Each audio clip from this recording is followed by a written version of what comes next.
And I had scholarship offers from a lot of schools. So for me, my future was football. Everybody knew my name. All right, there you go.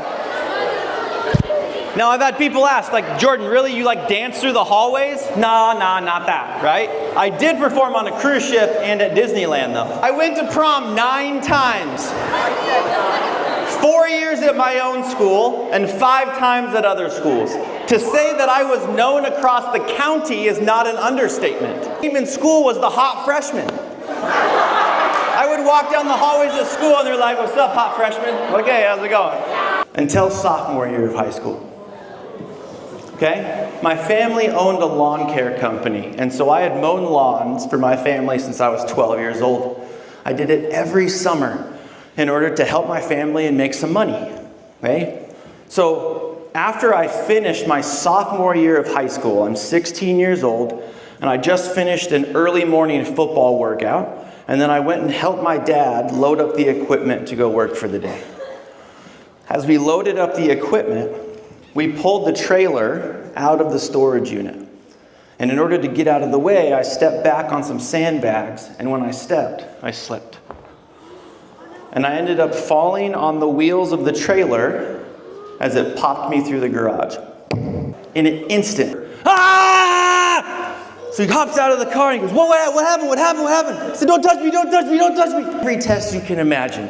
CAT scan, CT, MRI, X-ray, you name it, they ran it. One morning I woke up, and when I opened my eyes, I see my parents' face, and they look like they're sheet white.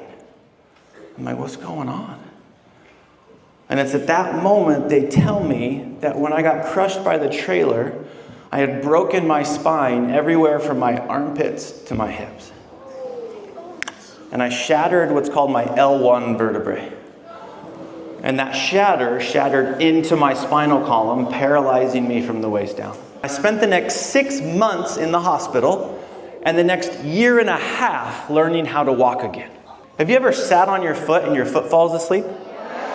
That's what it felt like from the waist down for a year. I lived my life feeling like who I was as a person was dictated by what people thought of me.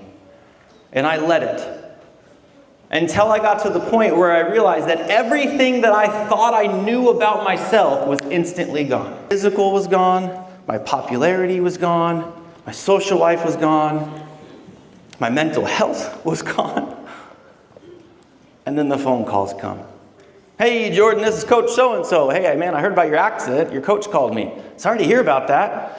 Hey, listen, unfortunately, your scholarship to Arizona State was conditional upon you to be able to play football.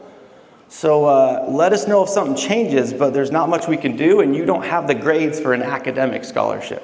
So you got Arizona State, Arizona, Colorado State, Texas, Cal, Stanford. And when you're 16 and your mom has to carry you to the toilet at 3 o'clock in the morning because you can't get yourself there, you feel pretty broken. I had a lot of dark nights wondering what the point was. And there was a moment where I had to decide whether I wanted to continue to be that broken version that I thought I was, or decide who I wanted to be moving forward. And it was at that point that I realized I had to become a version of myself that was based off of values, not what people thought of me.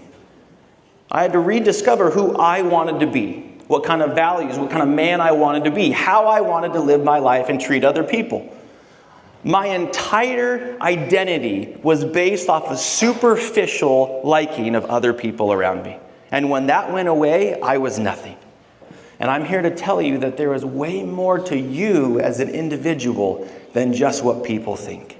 You get to decide who you want to be no matter what people think of you. When dark things happen in our life, we feel like we're the only one going through it. And I promise you, you're not.